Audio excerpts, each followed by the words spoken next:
నమస్తే సార్. ఏ ఊరు సార్ మీది? కేతవరం అండి. ఏంటండి ఈ పామాల గెలలాగా ఉన్నాయి? పాములకి వెళ్ళానండి. ఎలాగుందండి టన్ను ధర? బాగుందా రేటు? 22,000 దాకా ఉందండి. మీ సొంతమేనండి తోట? కాదండి, బయటికి లీజుకి వెళ్తామండి. ఎంత అండి మీకు జీతం? 700 అండి. పర్లేదంటారా? పర్లేదండి. జీతాలు గట్రా బాగానే ఇచ్చేస్తారా మీకు? బాగానే వెంటనే స్పాట్ క్యాష్ మీరు వ్యవసాయం చేయరండి? చేస్తాం. ఖాళీగా ఉన్న రోజున గెలకి వెళ్తామండి. ఇలా పనిలోకి వెళ్తారా? ఏంటండి మరి ఈ పనిలోకి రావడానికి కారణం ఏంటంటారు మీరు?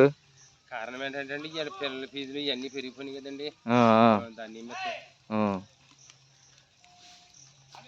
అయితే ఇలా ఖాళీగా ఉన్న రోజుల్లో ఇలా పనికి వెళ్తారు, సొంతంగా మీ పనులు ఉన్నప్పుడు మీ పనులు చేసుకుంటారు. మీరేం పంటలు వేస్తారు? మొత్తం శని వరిసేనండి. మరి ఇప్పుడు వరిసేలు టైం అనుకుంటుందండి.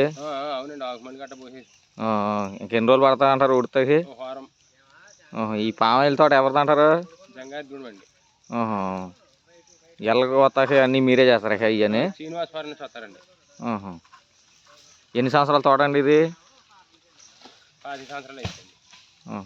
బాగా దిగుతుందా గెలలో? బాగానే వస్తుంది. సరే అండి. వీటికి మందులు గట్ట అన్నీ మీరేనా వేసేది? మొత్తం ఖాళీగా ఉన్నప్పుడు మేమే వేస్తుంటాం. సరే అండి.